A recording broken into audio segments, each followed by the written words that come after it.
Conan O'Brien has been taking his humor all over the holiest places in Israel this week, all for a TBS special for his show called Conan Without Borders. And our own Jordana Miller got an exclusive interview with the funny man right next to the Western Wall, and a bromance with Crystal Meth Kingpin and Steve Carell. And we have Carmit Levite here.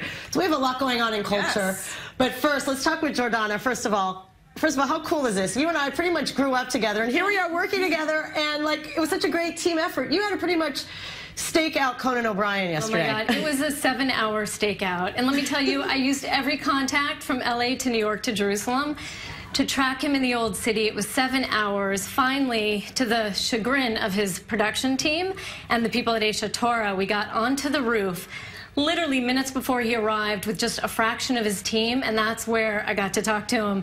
And like, there's a backstory here, because we were on the phone and you're like, I am a Conan person, I wonder if he'll remember me, and like you got like right into it. Let me just say, I'm such a hard news reporter, but I've always had a soft spot for Conan O'Brien, going back to the days I worked at CNN.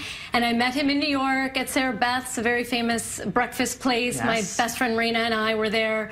We're like, we work for CNN, we love you, we're so sad Andy just left. This was like 13 years ago. He was such a man. She gave us his assistant's number. We got tickets. We went to the show. We went backstage. Then, of course, our boss killed the idea of doing a story on him. And I was like, you guys are so wrong. This guy's huge. Anyway, so I retold the story. And I'm like, when I saw him, I'm like, Conan, we've been waiting for you for 7 hours. We met in New York. And he's like, we did? He's like, did we have a one-night stand? That's so fun, if only you could have said yes. All right, now, you got an exclusive at the end of the day, and we have a clip. Yeah, let's look at it. Feel like anything here, like spiritually? Do I feel anything spiritually? That's a very good question. I'm going to have to get back to you on that. Okay. Things come to me later in the day. So I'll probably have a great spiritual feeling late afternoon, early evening. Okay. It's usually after I eat. So that's what's going to happen.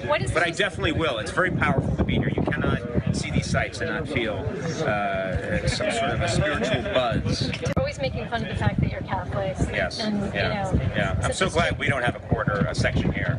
There's a Christian one, but you know that they're not letting the Irish Catholics in, because we ruin everything. Not getting the world's most liberal Jewish tour, and I want you to know that there's a whole Jewish world beyond these lovely people. Okay. And in honor of that, I would love to give you my kippah, which represents liberal Judaism. Okay. To wear it. Thank you very much. Well, we'll see about that. I'm taking in all views. I'm taking in all views. It's the best that I can. You know? Yeah. All right. But I also have this. I have this really cool. I think this represents Indiana Jones and the Temple of Doom. You had so much fun, and in that clip is Susan Silverman, who's Sarah Silverman's sister, who is a friend of yours, and her husband's coming on tomorrow. But that's right. You've been giving him the kippah, and she's a rabbi. That's right. Now, Sarah Silverman, obviously one of the best comedians in America, good friends with Conan.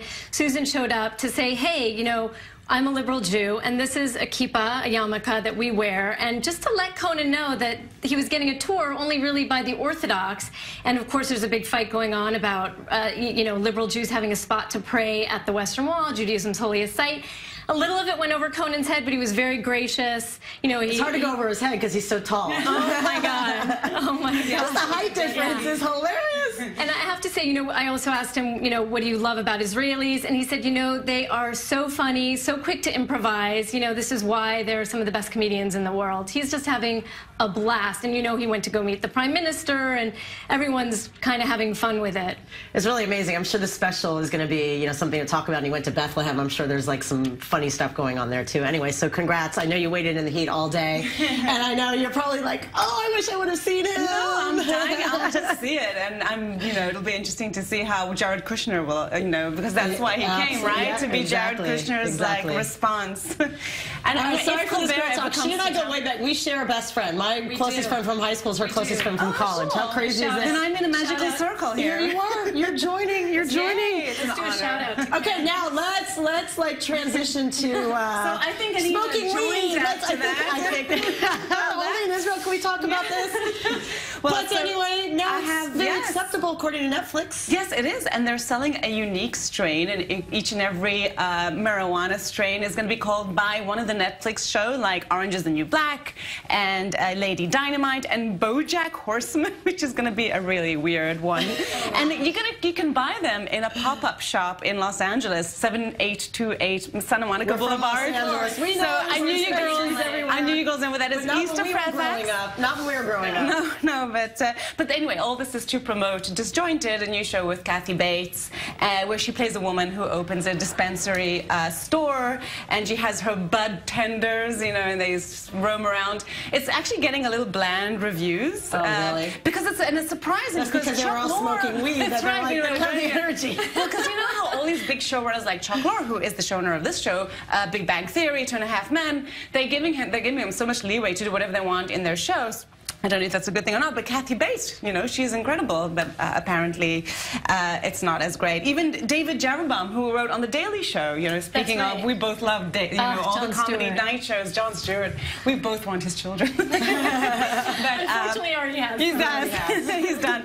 But, so yeah, so even the Cannabist.com didn't give it a great review, so that's how you know. They're not giving it a thumbs up. That's, all right, now let's talk about the Holy Kova Temple. The Kova Temple. Which I came in, I'm like, am I supposed to know what this is? Yes, and you do know what it is. I'm sure we'll have pictures of it in a second. The Kova Temple is a Zionistic symbol. It's been that forever. And since it's been around, it's actually been ridiculed. That Kova Temple means idiot hat, which is it's a bucket hat. Okay. And you kind of look like an idiot when you wear it. Like here, like there it is. Like early Zionism, and right? that is actually Sherlock. It's a characteristic that represents Israel, and it has the head on. Anyway, the point is that it is actually, we've been making fun of this hat since the 1930s, really, and now it's going to be an item in the annual fashion exhibit in MoMA, New York City. So look who's laughing last. There are going to be 111 cross-cultural items like, you know, the white T-shirt from Hanes, or Levi's 501, or the little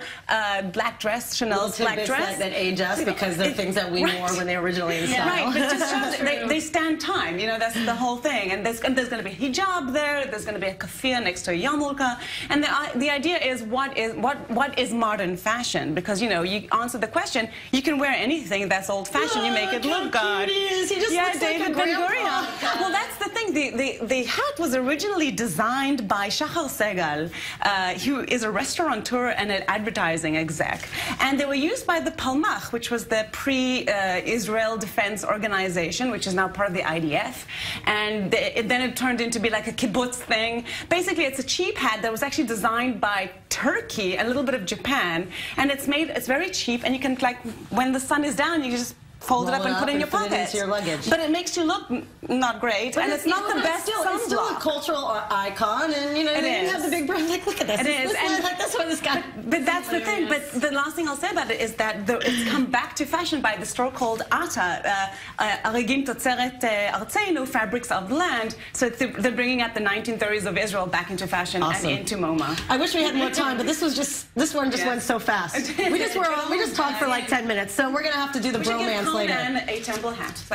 You know what? That'd be great. Let's try to get it to him. He's here one more day. He's here one more day. Although I think his production people are not. They don't like you. They don't like you anymore.